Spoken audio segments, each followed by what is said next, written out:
Hippy Gourmet goes to Italy. Ciao bella!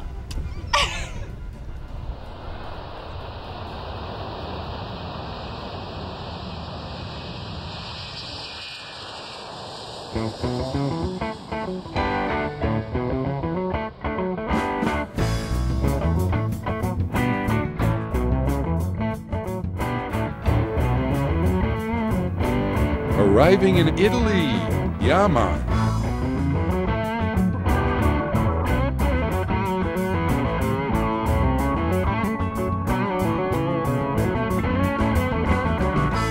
What trip to Italy would be complete without a stop here at the Leaning Tower of Pisa? So much history, so much architecture. So visit it before it goes over.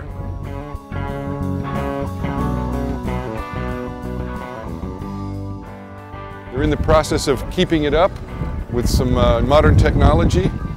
The history of Pisa got its roots in the 5th century BC, when Pisa was an Etruscan settlement that faced the sea.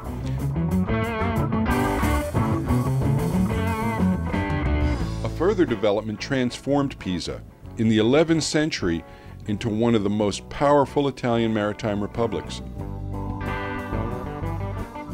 For most of the Middle Ages, the powerful Pisan navy guaranteed to the town the supremacy of the West Mediterranean Sea. In this period, the buildings that made Pisa famous were begun: the Duomo, the cathedral's bell tower, and the well-known Leaning Tower. About 2 centimeters a year. It's going over.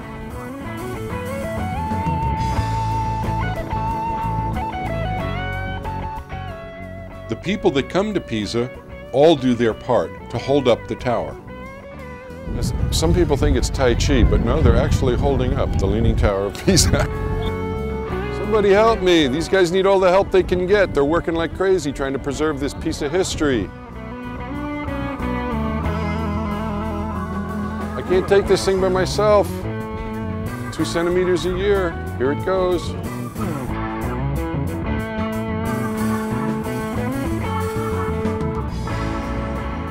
The Leaning Tower of Pisa, also known as the Bell Tower of St. Mary.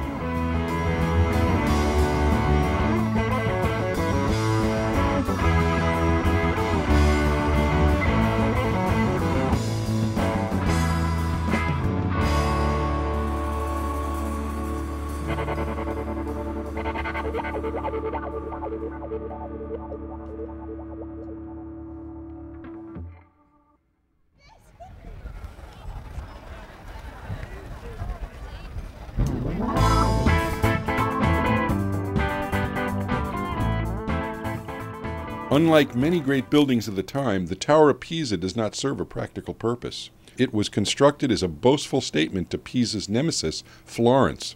At the time, the two were the modern equivalents of today's superpowers, and ruled much of the world through the control of the sea.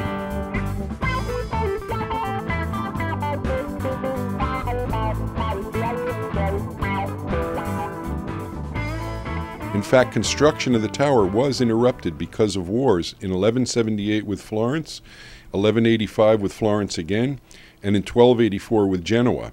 It was during one of these breaks in construction that the tower's infamous tilt was discovered. It was only 3 stories tall at the time, but rather than abandon the project, construction was continued until the tower reached its full height.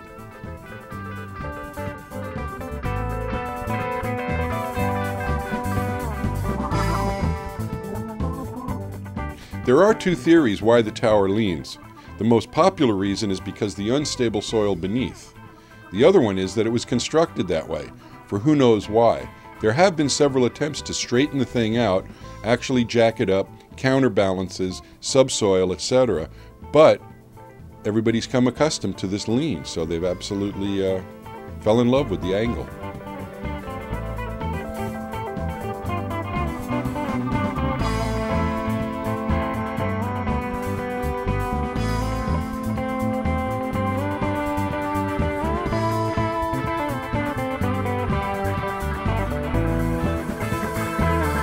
Pisa is also the birthplace of Galileo, an astronomer, physicist, and mathematician.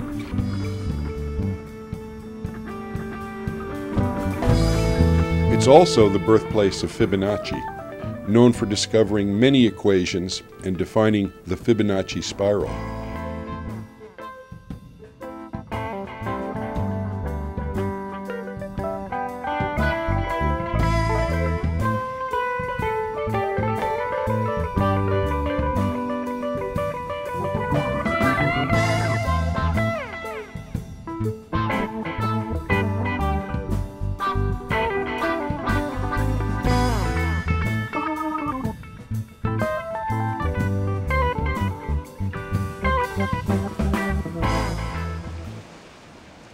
Here we are on the beautiful Tuscan coast, on the edge of the Mediterranean, crystal blue waters. What a beautiful location. This place is spectacular. Hundreds of thousands of years ago, Tuscany lay largely underwater. What is now the coastal strip was completely covered, and many inland areas were submerged beneath large lakes. The hills leading down to Lucca and on to Livorno were islands, as was the area around Monte Argentario in the south.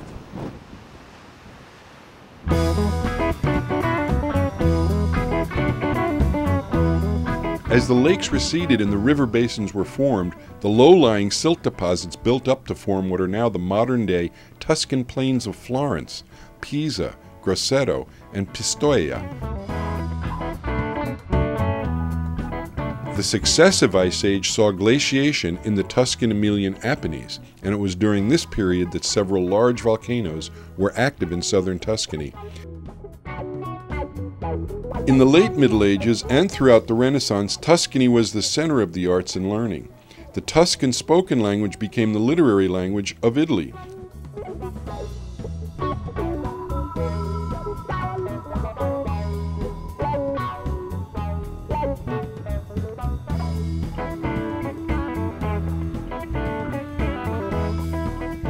During the 15th century, the paternal patronage of the Medici family allowed an incredible blossoming of the intellect and culture in Florence.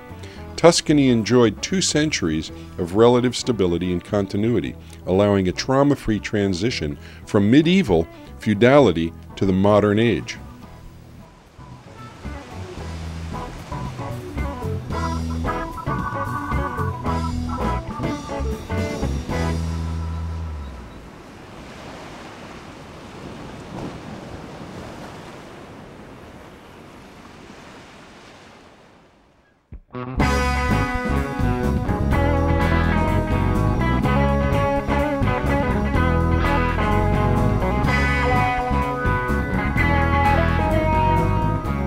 A little known fact about Livorno is they have their own mini Venice, known as the Venice Quarter. Canals, boats, without all the crowds. This is beautiful. What a blast.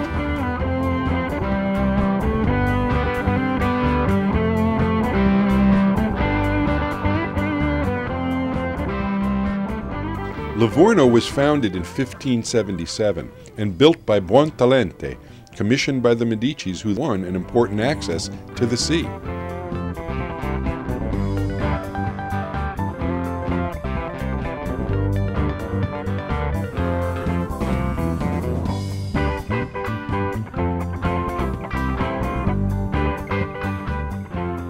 Now let's meet Vittonio Siegheiri. He's the owner of Siegheiri Pizza Torta in Livorno, Italy.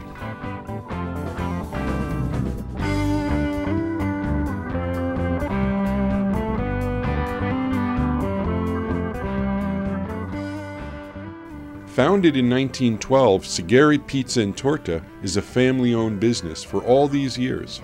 Vittorio is very famous for his Garbonzo Bean vegan pizza, known as a torta. Let's see how he makes it. It starts with a simple flour made from ground garbanzos, or chickpeas, and then water and oil, approximately a cup per half gallon. And it's more of a batter, a thin kind of mixture, not a dough at all. No rising, no yeast. Once the batter is mixed, it's poured out into an extra large pizza pan with a pretty good sized lip and baked at a very hot temperature until it's nice and bubbly and brown.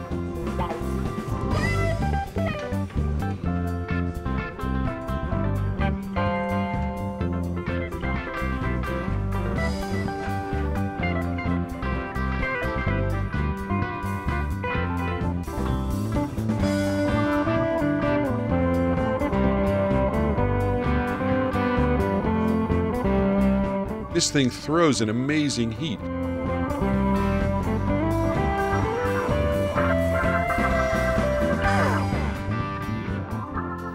Wow, look at that thing bubble. It's like the bubbling surface of the moon.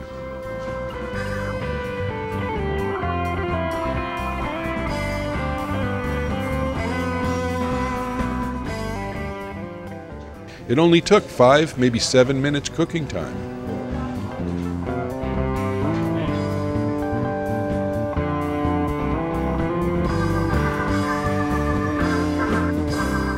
They're so busy here just cranking them out.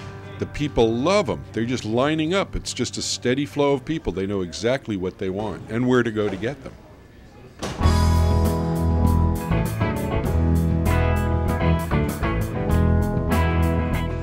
This is really a special dish.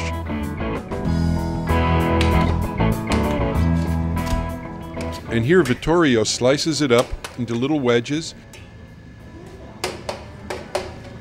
and serving it with fresh ground black pepper.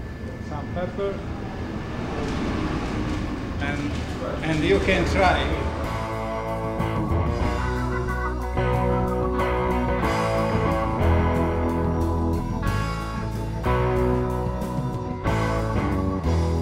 This thing is delicious. Wow.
Coming up on the continuing Hippy Gourmet Euro Tour, we go to Italy.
visit us on the web at hippygourmet.com.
Hippy Gourmet, my favorite TV show.